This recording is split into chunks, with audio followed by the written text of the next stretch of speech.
꼭 했던 말 그대로 해주세요. 없는 말 추측해가지고 하는 얘기는 아닙니다. 다부 저희들로 저를 욕비는 말씀입니다. 할머니의 이런 간절한 부탁에도 일각에선 또 의혹을 제기합니다. 이번엔 할머니가 들고 온 회견문을 문제 삼은 건데요.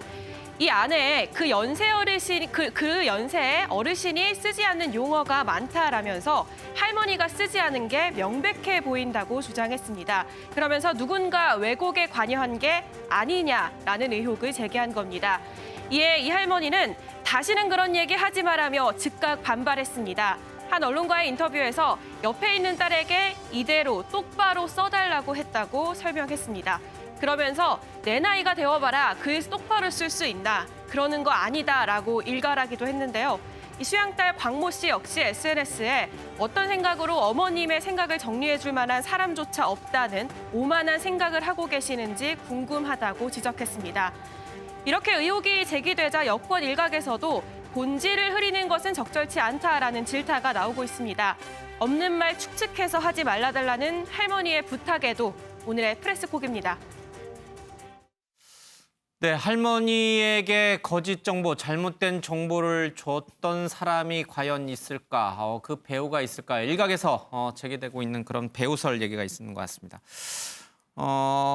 김태일 기자, 사실 이 배우설 얘기는 초기부터 계속 제기가 됐어요. 할머니에게 거짓된 정보를 주면서 정의용과 윤미향 당선인과 할머니 사이를 이간질하는 사람이 있다는 얘기는 간혹 제기가 됐는데 이게 이렇게 배우설이 본격적으로 제기된 이유가 있을 것 같아요. 어떤 시점을 기점으로 해서 이게 배우설이 계속 등장하는 거예요? 그렇습니다. 이전에 이제 1차 기자회견할 예. 때도 옆에 이제 최용상 대표가 있었잖아요. 그러면서 예. 또 배우설이 제기가 되고 예. 이번에 불거진 거는 이제 2차 기자회견을 할 때 좀 예. 전에 유호정 기자가 얘기했듯이 할머니가 들고 온 이 기자회견문에 그리고 할머니가 얘기했던 발언들에 대해서 이 나이대의 할머니가 할 수 없는 용어들이 많이 나온다. 그래서 예. 이거는 할머니의 뜻이 아니라 누군가가 기자회견 이 문을 적어준 거다. 그래서 배우설이 이제 제기가 되는 거거든요. 예. 근데 이에 대해서 할머니가 어제 한 방송사에 출연해서 한 방송 인터뷰에 출연을 해서 똑똑히 얘기를 했어요. 이 회견문은 예. 내가 읽다가 쓰다가 한 거다. 딸이 옆에 있는데 딸한테 이대로 똑바로 써달라 이렇게 얘기를 한 거다라면서 예. 이 배우설에 대해서 딱 잘라서 이제 부정을 했거든요. 예. 그리고 이제 뭐 여러 가지 또 얘기도 전했는데 지난 20일에 윤 당선인이 대구를 할머니를 찾아갔잖아요. 예. 그러면서 할머니가 이제 안아주면서 같이 함께 울었다 이런 얘기가 있어서 예. 그때는 뭐 두 사람이 화해한 거 아니냐 뭐 이런 얘기가 있었는데 근데 예. 이 얘기는 저번에 기자회견에서도 나왔었죠. 예. 뭐냐 마지막이니까 내가 한번 안아봐 주자. 그런데 좀 그 간에 서름이 좀 있어서 예. 좀 폭발해서 눈물을 흘렸다 이런 얘기도 했는데 근데 그 당시에 할머니가 안아주면서 예. 울을 때 그 옆에서 사진을 찍으려고 했던 사람들도 있었다라는 거예요. 예. 그러니까 이런 것들이 다 복합적으로 되면서 이 배우설이 제기가 되는 겁니다. 예. 특히 이 할머니 기자회견에 어떤 배우가 있다. 그 배우가 거짓된 정보를 제공했을 것이다. 이런 주장은 김어준 씨가 공개적으로 좀 하고 있습니다. 김어준 씨의 얘기를 들어보겠습니다. 누군가 자신들 입장을 반영한 왜곡된 정보를 할머니께 드렸다라고 저는 개인적으로 결론을 내렸어요. 위안부 문제만 집중해 있었던 30년간 단체에 정신대 문제만 신경 쓰지 무슨 권리로 위안부 문제를 끌어다가 이용했냐 이 말은 굉장히 뜬금없는 이야기예요. 가자인권당이 주장하는 바가 바로 비슷한 내용이에요. 윤미향 때문에 자신이 탈락됐다고 주장하는 가자인권당 최용상 대표. 이용수 할머니가 따로 기자들에게 배포한 기자회견문을 작성한 사람은 자신이라고 수양딸 광모 씨가 밝혔습니다. 왜곡된 정보를 누군가가 할머니께 드린 건 아닙니까? 수양따님이 혼자 정리한 것이라고 보낸 이후에 그게 아니라 7, 8명이 함께 협업했다는 보도가 있던데요. 누구 말이 맞는 겁니까? 김어준 씨가 개인적으로 결론을 냈다라고 주장을 했기 때문에 개인적 의견에 불과한 것인지 아니면 이것이 여권 일부에 계속 확산되고 있는 이른바 음모론 또는 배우설의 근거가 되는 것인지 좀 따져볼 필요가 있는 것 같습니다. 유호정 기자.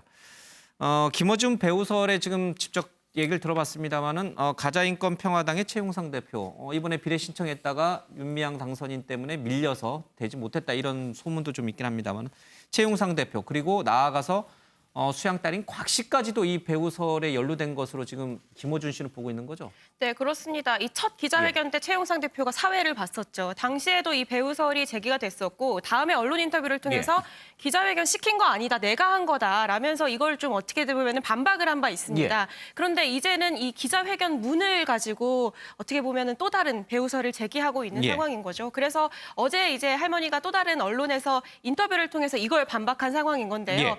그러니까 내가 기자회견 문을 썼다. 근데 나보다 글씨도 더 빠르고 잘 쓰는 딸이 옆에 있으니 내가 의견은 내고 그걸 글을 정리하는 거는 딸이 한 건 맞다라고 얘기를 했습니다. 그러면서 이 회견문에 어떤 다른 사람의 생각이나 의견이 들어간 건 아니다라는 점을 선을 그은 건데요. 그럼에도 불구하고 김어준 씨 같은 경우에는 저 반박이 나온 오늘 방송에서도 여전히 조금 의심쩍은 부분이 있다라고 얘기를 하고 있거든요.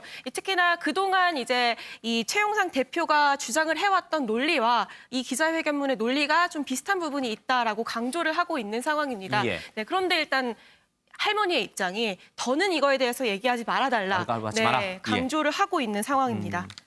지금 이용수 할머니의 수양 딸인 곽 씨라고 하는 사람은 이 기자회견문은 내가 썼다라고 했어요. 그러니까 나 혼자 썼다 이렇게 얘기를 하고 있는데 김어준 씨는 7, 8명이 협업을 했다라는 보도가 있다. 곽 씨 혼자 쓴 것 같지가 않다 이렇게 주장하고 있는데 저는 아직 그 보도를 못 봤어요. 7, 8명이 썼다라는 보도가 있었는지 제가 아직 확인을 못했는데 이 가능성이 있는 겁니까? 7, 8명이 같이 협업을 해서 이 기자회견문을 작성했을 가능성? 네, 일단은 할머니 곁에 그동안 이제 병원에서 호텔에서 지내시는 동안 이 할머니 곁에 있는 분이 수양딸 혼자가 아닌 거는 분명합니다. 주변에 여러 사람이 있긴 있군요. 그게 이제 한 7, 8명 정도가 되는 걸로 지금 파악이 되고 있는데요. 그런데 김어준 씨 같은 경우에는 이 기자회견 전날도 호텔에 이 7, 8명이 모여서 좀 협업을 해서 글을 썼다라는 보도가 나왔다라는 건데요. 뭐 당시에 정말 회견문을 쓰기 위해서 이 회견문 7, 8명이 정말 머리를 문구를 꽁꽁 조율하고 싸고 단어를 채택하고 할머니 의견을 배제한 채 7, 8명이 글을 썼는지 이 부분에 대해서는 지금 할머니가 아니다라고 얘기를 하고 있는 상황입니다. 그러니까 당사자인 기자회견의 당사자였던 할머니가 아니라고 얘기를 했는데 김어준 씨는 믿지 못하겠다. 누군가 할머니에게 주변에서 자꾸 거짓 정보를 주고 또 기자회견문을 또 여러 명이 같이 조율해서 쓴 것 같다라는 그러니까 개인적인 차원이니까 이거 우리가 코멘트 논평할 필요가 있는 건가요? 뭐 의혹 제기는 얼마든지 할 수 있는 거죠. 내가 궁금하다는데 김어준 씨가 내가 궁금하다는데 그걸 어떡하겠어요. 그분은 옛날부터 부정선거에 대해서 의혹 제기 많이 했잖아요. 그래서 뭐 진중권 씨는 저 인천공항 가서 마약 탐지견 해도 된다 뭐 이런 식으로 비아냥을 했는데 저런 의혹 제기는 저는 그렇게 적절치는 않아 보입니다. 왜냐하면 저런 말이 이용수 어르신이 굉장히 무시하는 말이에요. 92살이고 총기도 많이 떨어졌는데 설마 혼자 하셨겠어요? 7, 8명이 도와줬을 겁니다 하는데 기자회견 육성으로 보여줬잖아요. 한 3, 40분간 생각나는 대로 다 얘기해 줬는데 제가 보니까 총기가 대단하시던데요. 원고 없이 그냥 자연스럽게 얘기하셨는데. 숫자도 정확히 나오잖아. 내가 14살 때 위안부 그 고초를 당했고 또 1992년에 모금하는 걸 보고 굉장히 가슴이 아팠다는 30분, 40분 숫자까지 얘기해서 하는데 저런 분 얘기를 안 믿는다? 저는 그거는 굉장히 너무 오버하는 거 아닌가 싶고 그리고요. 청와대 연설비서관이나 재벌 회장들 발표하는 그 문안 있잖아요. 그거 다 밑에서 작업하는 겁니다. 그렇지만은 그거를 밑에서 다 했다고 합니까? 재벌 회장들이나 대통령 연설비서관이 처음에 어떤 내용으로 할까요? 하고 대통령이나 재벌 회장한테 물어봐요. 그럼 이런 내용을 하면 좋겠다. 그럼 밑에서 써옵니다. 써서 보고 드려요. 이게 내용이 다 들어갔습니까? 몇 번 검사 맡아서 하거든요. 그래서 저는 이용수 어르신도 얼마든지 도움 받을 수 있어요. 하지만은 본인이 육성으로 기자회견 저렇게 한 거를 저걸 의혹 제기로 하고 음모설 한다? 저는 있을 수 없는 얘기고 박영진 의원 똑바로 얘기했잖아요. 배우설 가당치 않다. 박영진 의원하고 김혜영 최고위원 저는 또 강창일 의원도 음모설 일축했거든요. 또 노웅래 의원 친일 반일이 아니라 팩트를 봐야 된다. 저는 이런 얘기하는 사람들이 민주당의 힘이라고 봐요. 자, 그러면요. 직접 박용진 의원이 이 배우설과 관련한 입장을 표명한 것을 들어보겠습니다. 할머니 회견에 배후가 있었다는 배후설이 어제 막 돌아다녔습니다. 적절치 않아요. 그러니까 이미 뭐 그런 배우설 얘기가 나왔고 수양딸 역할을 하시는 분께서 내가 어머니의 말씀을 정리한 건 맞다. 이렇게 뭐 기자회견을 썼다 이런 보도도 나왔거든요. 네. 뭐 당연히 어른의 말씀이 뭐 문자로 정리될 때 그 투와 이게 당연히 다르죠. 전만 해도 제가 쓰는 기자회견 문하고 제가 하는 말투하고 달라요. 제가 직접 쓰지만. 예. 네, 박용진 의원이 배우설 적절하지 않다는 입장을 좀 들었습니다. 유호정 기자. 물론 할머니에게 잘못된 정보를 줘서 중간에서 오해를 싹트게 하고 이간질까지는 모르겠습니다만 오해를 싹트게 할 그렇게 얘기할 수 있는 사람들이 주변에 있을 수는 있겠어요. 그러나 그것이 과연 아까 이제 우리 윤 대표도 얘기했습니다. 과연 배우고 할머니가 그럼 조종당하고 있는 것인가 그들에 의해서. 그건 조금 더 달리 봐야 될 문제인 것 같아요. 네, 그래서 이제 할머니가 좀 적극적으로 그런 말 하지 마라라고 반박을 하니까 예. 오늘 이제 방송인 김어준 씨도 내가 배우설, 사주설, 할머니를 시켰다라고 얘기를 한 건 아니다. 다만 어떻게 보면 할머니에게 좀 잘못된 정보를 주는 사람이 옆에 있었던 것으로 이런 취지의 얘기로 조금 이렇게 좀 구체적으로 설명을 했는데요. 예. 그럼에도 불구하고 이용수 할머니 그동안 이제 기자회견을 했던 내용들, 예. 뭐 그동안 좀 언론과 인터뷰했던 내용들을 이제 생각을 하고 좀 추려보면은 예. 결국에 본인이 하고 있는 주장은 내 생각이다라는 점을 계속 강조하고 있거든요. 예. 그러면서 특히나 기자들한테 이거 내가 얘기하는 그대로 똑바로 써주세요라는 점까지 좀 분명히 하고 예. 있기 때문에 이 부분은 좀 있는 그대로 받아들일 필요도 있지 않나라는 생각도 해봅니다. 진중권 전 교수는 이제 그놈의 음모론 좀 질린다. 뭐 이제 이런 얘기도 했고요. 예, 막 탐지긴 얘기도 했습니다. 어떻게 보세요, 백 교수님께서는? 지금 뭐 김어준 씨 하면은 사실 여권 진보 진영의 방향타 역할을 하는 그런 사람이거든요. 그분이 그런 역할을 해요? 아니 뭐 조국이라든지 예. 또 뭐 촛불이라든지 예. 적폐청산 과정에서 굉장히 큰 흐름을 잡는 역할을 많이 했죠. 그래서 동의하기 굉장히 김어준, 어려운 분들도 많이 있을 것 같아요. 그 말씀에. 예. 김어준 이제 이분이 진행하는 시청률이 한 15% 라디오에서는 청취율 넘버 원이에요. 그러니까 영향력이 있는 거죠. 예. 그러면 왜 이런 배우설을 얘기를 했을까? 제가 볼 때 두 가지가 있을 것 같아요. 하나는 진실을 좀 규명하자. 예. 또 하나는 윤미향 당선인이 굉장히 코너에 몰려 있으니까 좀 지원을 하자 이런 것 같아요. 예. 근데 한 번 주장했다가 또 주장을 했거든요. 예. 근데 논리를 보면 또 나름대로 논리는 있어요. 예. 7, 8명이 뭐 협업을 했다는 보도도 있고 예. 기자회견문 논리가 가자평화인권당 대표 논리고 거기에 쓴 표현이 좀 할머니가 쓸 소수 명망이 전혀 안 맞다. 그래서 배우고 있다라고 얘기를 했는데 이제 이렇게 되면 무슨 문제가 있냐면은 지금 본인이 의혹에 맞불 작전을 했는데 본인도 의혹을 또 제시를 했거든요. 그러면 굉장히 혼란스러워지고 본질이 흐려지는 거죠. 그리고 또 하나는 할머니의 좀 인격을 침해하는 그런 문제도 있거든요. 그래서 확실하게 본인이 뭐 진실을 규명하든지 아니면 윤미향 당선인을 좀 지원 사격하고 싶으면 증거를 가지고 얘기를 하는 게 좀 좋지 않나 이런 생각이 좀 듭니다. 알겠습니다. 방송인 김어준 씨가 진보 진영 여권의 방향타 역할을 한 줄은 몰랐습니다. 저도 동의하기 아마 어려우신 분들 분명히 있을 겁니다. 자, 이렇게 배우설의 한 축은 할머니 지금 주변에서 할머니를 돕고 있는 사람들로 아마 지목이 되는 것 같습니다.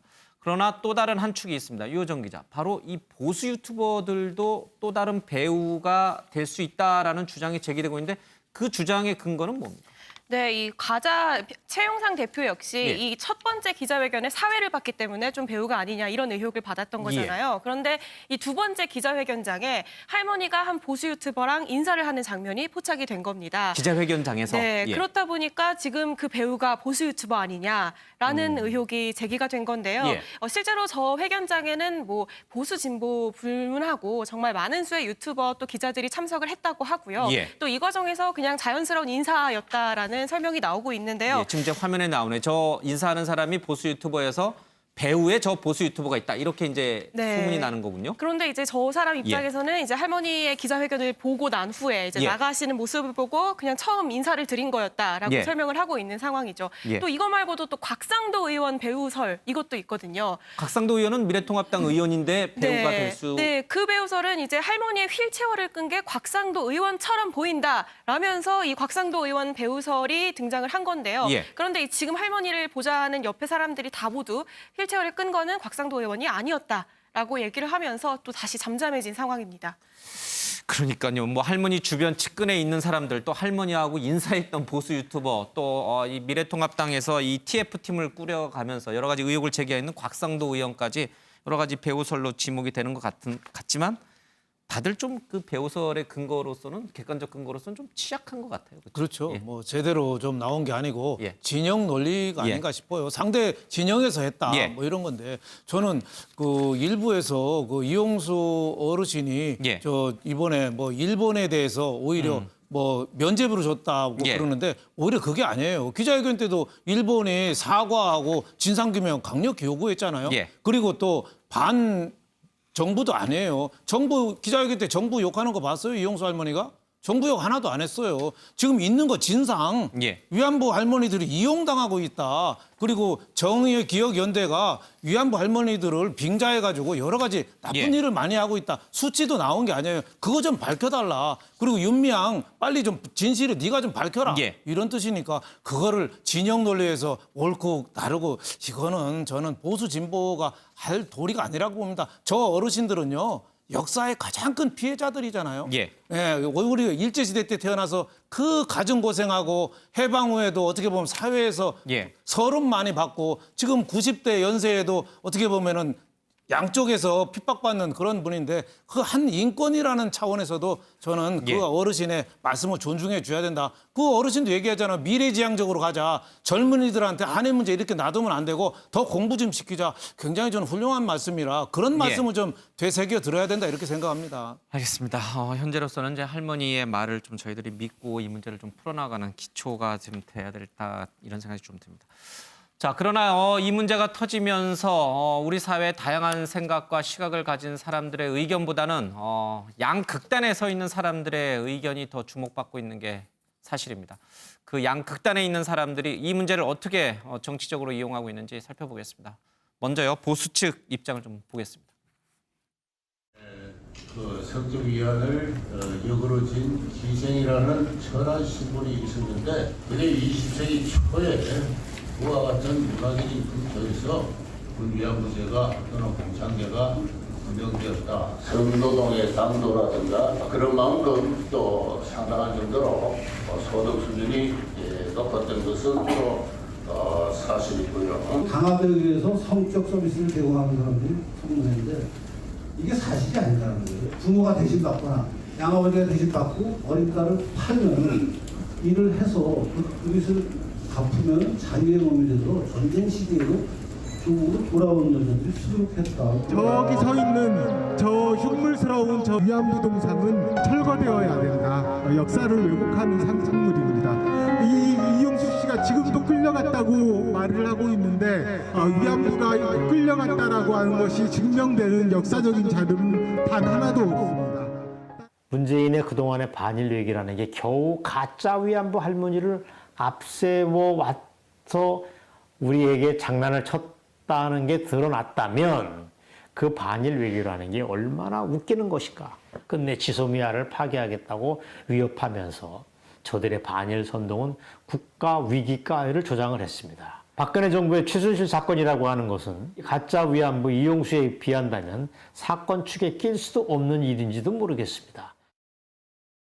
네, 저분들의 얘기만 들어보면은 저분들이 사실 한국 사람이 아니라 일본의 친일 구구 세력이 아닌가 이런 생각이 들 정도로 똑같은 주장을 좀 하고 있는 것 같습니다.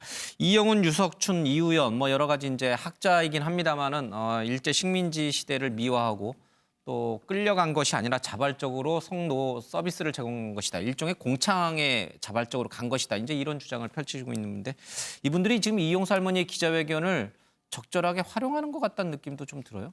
그렇습니다. 뭐 일각에서 지금 뭐 나오는 해설들이 이런 우익 단체들이 지금 이용수 할머니를 오히려 이용하는 거 아니냐 이런 얘기도 나오고 있거든요. 그러니까 이용수 할머니의 이런 기자회견을 토대로 해서 자신들이 지금까지 했던 주장들을 관철시키려는 그런 노력들, 뭐 그들로 얘기하면 노력들. 뭐 아까 영상에서 보셨다시피 뭐 20세기 초에 위안부 같은 문화적 풍토가 있었고 위안부로 인해서 소득 수준이 높아졌고 뭐 지금까지 여러 가지 했던 주장들에 대해서 상당히 조금 뭐라 그럴까 좀 이게 맞다는 식의 본인들의 주장이 봐라 지금까지 우리의 주장이 맞는 거 아니냐라는 식의 조금 그런 주장들을 하고 있고요. 예. 일부 단체들은 뭐 이 평화의 소녀상을 흉물스러운 동상, 위안부 동상이다 이렇게 치는가면서 이걸 또 철거해야 된다. 그러니까 이 할머니의 이런 그 기자회견을 이후에 이런 극우 세력들이 더 목소리를 내는 그런 상황이 지금 벌어지고 있는 상황입니다. 이용수 할머니를 비롯한 위안부 할머니들이 강제로 끌려가서 성노예에 착취당했다는 객관적 증거는 없다라고 이분들은 주장하고 있습니다만 할머니들의 증언 그 자체가 바로 이 증거가 됩니다. 그러니까 이분들이 학문을 하는 분들이기 때문에 학문적인 과학적인 근거를 갖고 아마 얘기하실 텐데 그 근거를 반박하는 더 많은 객관적인 근거들이 차고 넘쳐요. 일제 식민지 때 어떤 피해가 있었는지 이 할머니들이 어떤 고통을 겪었는지 그 증거들은 다 외면하고 본인들이 갖고 있는 소수 일각의 아주 증거라고도 할 수 없는 것들 가지고 이렇게 악용을 하네요. 네, 맞습니다. 앵커께서 말씀하신 대로 지금 17명 생존에 계신 위안부 할머니 16분이 되셨어요. 네, 그분들 자체가 증거잖아요. 그리고 이거는 이미 역사적으로 다 입증이 된 거잖아요. 더 나아가서 일본의 무라야마 총리도 일본의 식민 지배에 대해서 공식으로 사죄를 했잖아요. 그런데도 이렇게 뭐 극우 보수 학자들이 역사 자체를 부정하는 정말 우리 국민인가 이런 생각이 들 정도로 그러면 더 반일 종족주의를 내세워서 그것도 공격을 하고 근데 이제 이용은 반일 종족주의 이 저자 같은 경우는 뭐 기생에 근거해서 강제 뭐 위안부 활동이 뭐 기인한 거다라는 얘기도 하지 않는가 하면 또 그다음에 말씀하신 대로 유석춘 교수 같은 경우는 뭐 정직을 당했는데 이 위안부 문제를 뭐 매춘이라고 매도를 하지 않나. 그리고 소녀상을 철거하지 않나. 그리고 또 이 위안부 문제를 가짜 위안부 문제라고 매도를 하는 이런 상황인데 이렇게 되면은 뭐 단순히 우리 내부의 뭐 국론 분열로 끝나는 것이 아니고 제가 볼 때는 지식인의 양심하고도 어긋나는 문제고 더 나아가서 지금 당장 일본의 산케이 신문이라든지 보수 우익에는 이런 것들 지금 이용하고 있지 않습니까? 그리고 일본은 뭐 아시겠지만 지난번에 강제징용 대법원 판결을 계기로 해서 뭐 수출 보복에 나오고 이런 상황인데 이렇게 되면은 결국은 강제 위안부 문제 해결이 더 어렵다. 그래서 이 할머니들의 정말 원한을 풀어주고 명예를 회복시키줬는데 이거는 뭐 여야 보수 진보가 따로 없는 문제니까 이런 부분에 좀 한 몫을 낼 필요가 있다. 반성할 필요가 있다. 이런 얘기를 좀 강조하고 싶습니다. 터져나온 각종 의혹도 이 의혹을 이용하고 있는 보수 극우 세력들의 움직임 때문에 정 의원의 활동 자체가 또 지난 30년의 운동의 역사가 사실은 부정적 평가로 점철되는 것 같습니다. 이를 경계해야 된다는 주장도 나오는데 정 의원 이나영 이사장 얘기 들어보겠습니다. 이용수 인권운동가의 기자회견을 안타까운 심정으로 지켜보았습니다. 마음이 아프고 진심으로 송구하게 생각합니다. 그 깊은 고통과 울분, 서운함의 뿌리를 우리 모두 무겁게 받아들입니다. 무엇보다 이용수 인권운동가에 대한 비난과 공격을 제발 자제해 주시기 바랍니다. 이것이야말로 운동의 의미와 가치를 근본적으로 훼손하는 행위입니다. 네, 윤영걸 대표님. 이렇게 오른쪽 극단에 있는 이런 극우 우파 보수 유튜버들이 이런 공격을 하고 있고 근데 또 이쪽 왼쪽에 극단에 있는 분들은 이용수 할머니가 물에 빠졌는데 건져줬더니 보따리 내놓으라는 식으로 나온다면서 이용수 할머니를 또 폄하하는 그런 움직임이 또 이쪽 왼쪽에 극단에 있는 분들 중에 나타나고 있어요. 그러니까 이용수 할머니가 참 좀 너무 가슴이 아파요. 일제시대 때부터 위안부로 깔려서 그렇게 평생을 고생하고 지금까지도 고생하고 있는데 좌우 양쪽에서 다 매도당하고 있잖아요. 지금 그 쪽에서는 뭐라고 그래요? 가짜 위안부라고 그러잖아요. 평생을 가짜로 살았다고 진실이 드러날 거라고 저렇게 매도하고 있잖아요. 또 왼쪽 편에서는 뭐라고 그럽니까? 저 돈 물려줄 사람이 있어서 그렇다. 뭐 정신이 왔다 갔다 한다. 뭐 가짜로 배우한테 이용당한다. 양쪽에서 저렇게 매도당하고 있어요. 참 저거는 옳지 못하다. 그래서 저는 그 이나영 정의기억연대 그 이사장 저 말의 얘기가 맞아요. 송구하게 생각한다. 이용수 어르신 인권운동가를 비난하지 말라. 우리가 진짜 정쟁의 대상으로 삼지 말고 있는 사실 근거대로 봐야 된다. 이런 생각이 듭니다. 저 영화 나는 부정한다라는 영화 있거든요. 무슨 영화냐면 아우슈비츠에서 유대인 학살한 거 그거가 없었다.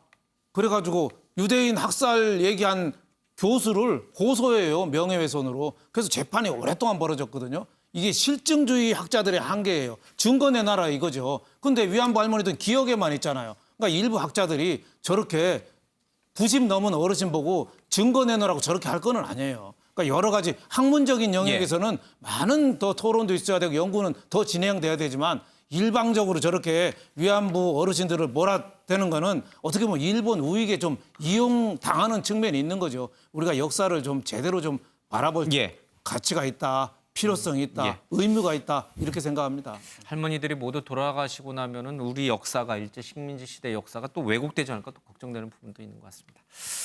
자, 다음 나눔의 집 상황으로 가보도록 하겠습니다. 프레스콕입니다.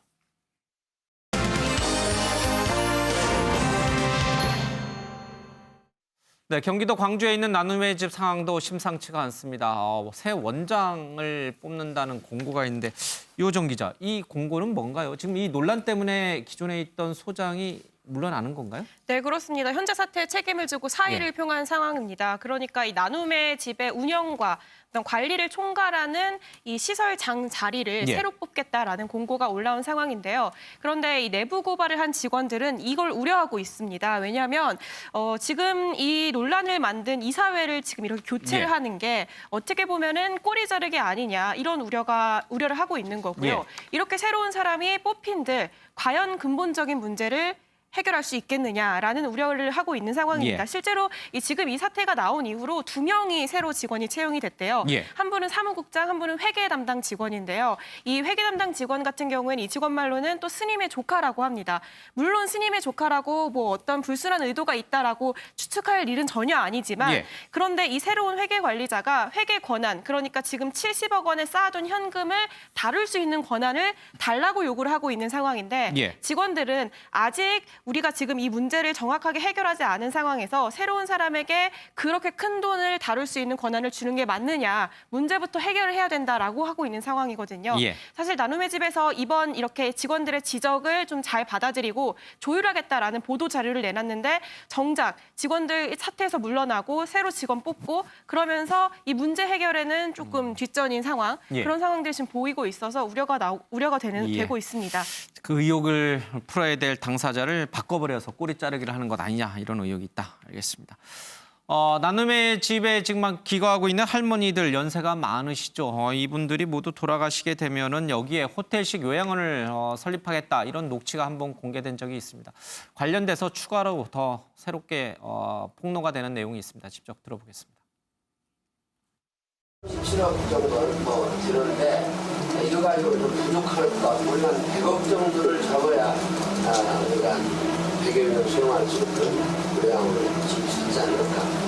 위안부 할머니 입소자들은 앞으로 더 늘어나봐야 100명 정도고 이제 돌아가신 분이 많고 그러니까 앞으로 이제 요양시설로 변경을 해가지고 나중에는 이제 그걸 호텔식으로 지어가지고 그것을 확대해 나가야 된다 이 말이죠. 그러니까 앞으로 이런데 이제 호응을 쓰는 것은 조금 전략을 하고 어르신들이 오시면은 충분히 운영하고도 앞으로 이윤도 창출하고 그걸 가지고 이제 사회 봉사를 하고 할 수 있으니까. 사실 이 내용들이 2018년 2월에 나눔의 집 이사회 때 그리고 2019년 2월 26일 나눔의 집 이사회 때 그러니까 두 번의 이사회에서 이제 공개적으로 이 얘기들이 나왔는데 사실 이 얘기가 나왔을 때는 그냥 이사회 중에 한 분 이사의 단순한 개인적인 의견이다 이렇게 나눔의 집 측에서는 밝혔어요. 그러나 두 차례에 걸친 그것도 해가 바뀐 상황에서 이사회에서 이 비슷한 얘기가 나왔다면 이거는 단순히 한 명의 이사가 아이디어 차원에서 낸 생각이라고 보기는 어려울 것 같아요. 그렇습니다. 말씀하신 대로 뭐 녹취록이 다 공개가 된 거니까요. 거기 보면은 이 나눔의 집을 앞으로 영리 목적의 호텔식으로 바꾸겠다는 거 아니겠습니까? 그러면 우리가 볼 때는 나눔의 집이 뭐 당초에는 위안부 피해자 할머니들 돌보는 것으로 시작한 줄 알았는데 그러면 돈벌이만 생각하고 있는 거 아닌가 그런 의심을 할 수밖에 없고요. 그리고 이제 보니까 상당히 문제가 많아요. 정의원보다 훨씬 더 문제가 많은 게 기부금 모금을 할 때도 등록도 안 하고 모금을 했다는 거예요.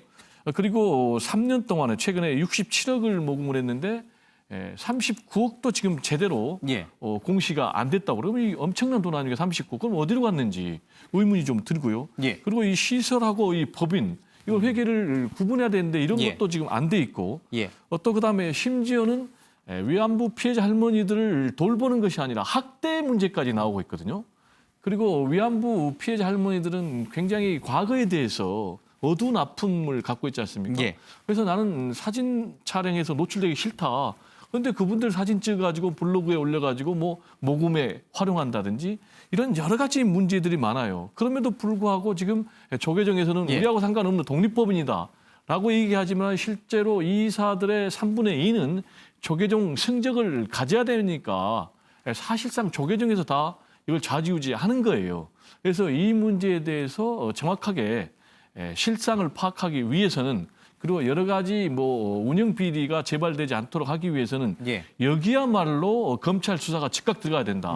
그런데 윤석열 검찰총장이 정연에 대해서는 지금 신속하게 수사하라고 그랬고 나눔의 집에서 지금 방관하고 있는 것 같은데 이 부분에 대해서 저는 즉각적으로 수사가 강제 수사가 좀 돌입해야 되지 않는가 이런 생각이 좀 듭니다. 이 나눔의 집에 대해서는 이제 경기도가 직접 조사를 하고 또 이제 결론을 낸 적도 있고요. 또 조계종 쪽에서는 물론 이제 이 나눔의 집 이사회 가운데 이제 이사들 가운데 이제 조계종 소속에 돼 있는 스님들이 있긴 합니다만은 조계종 측은 이제 이 문제와 관련해서 조계종을 연계시키는 거에 대해서 아니다라는 강한 입장을 갖고 있습니다.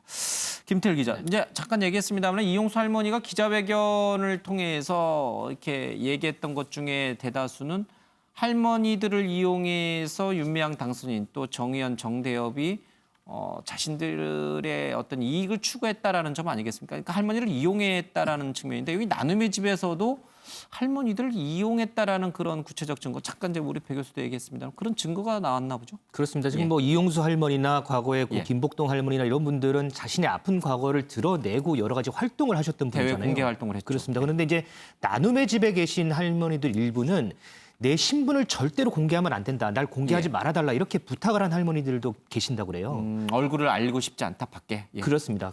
그런데 이제 이 내부 고발 직원들에 따르면 이 나눔의 집의 안신권 소장이 이 나눔의 집에 정부 고위 관계자가 한번 왔었대요. 근데 이 관계자하고 이 할머니하고 사진을 찍었는데 이 사진을 자신의 SNS와 이 나눔의 집 홈페이지에 올려서 이거를 홍보에 이용했다. 이렇게 지금 밝히고 있거든요.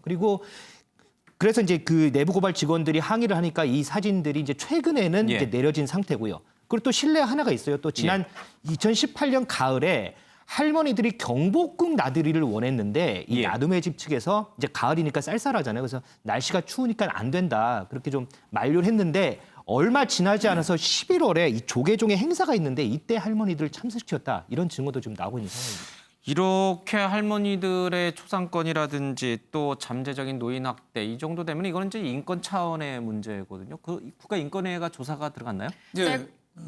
네, 그렇습니다. 이 인권 침해 접수가 됐고 오늘 조사가 들어갔다고 합니다. 그 말씀하신 것처럼 피해자 할머니분들 중에서는 그 신분이 내가 피해자임을 알리고 싶지 않은 분들도 있는데 이렇게 억지로 공개한 점 그리고 또 할머니가 어떤 치료가 필요할 때 적절한 치료를 제공하지 않은 점 이런 점들을 조사를 하고 있는데요. 아시는 것처럼 인권위는 이 강제 수사 권한은 없습니다. 그렇기 때문에 오늘 조사를 하고 만약에 수사가 필요할 시에는 뭐 고발하는 쪽으로 방침을 정할 수 있고요. 이 외에 또 이 나눔의 집 직원들이 뭐 일부 직원들을 횡령 혐의로 오늘 추가 고발을 했다고 하거든요. 뭐 서랍에서 뭐 현금 따발이 나왔다. 후원금을 개인적으로 갖고 있었다. 이런 의혹들인데 이런 부분도 고발이 된 만큼 이 수사 상황을 통해서도 또 추가적인 이런 사실관계 확인이 나올 것으로 보입니다. 이용수 할머니 건도 그렇고요. 그건 이제 윤미향 당선인의 입장이 나와야지만 좀 정리 분위기로 갈 것 같으니까 좀 걸리지만 이 나눔의 집 문제는 이제 금방 빨리 수사를 하게 되면 금방 결론을 내서 이거 좀 논란을 이제 끝낼 수 있거든요. 그렇죠. 이거는 이제 그 나눔의 집하고 정의기억연대하고는 조금 다릅니다.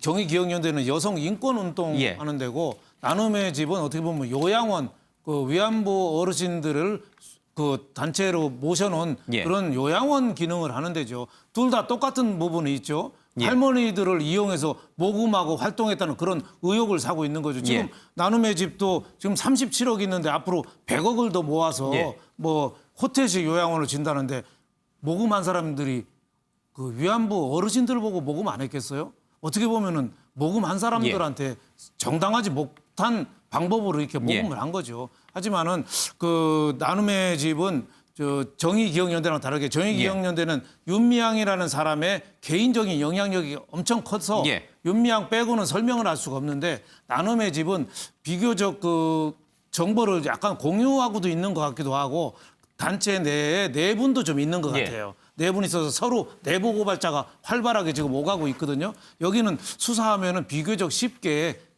전말이 좀 나오지 않겠느냐 이런 생각이 듭니다. 예.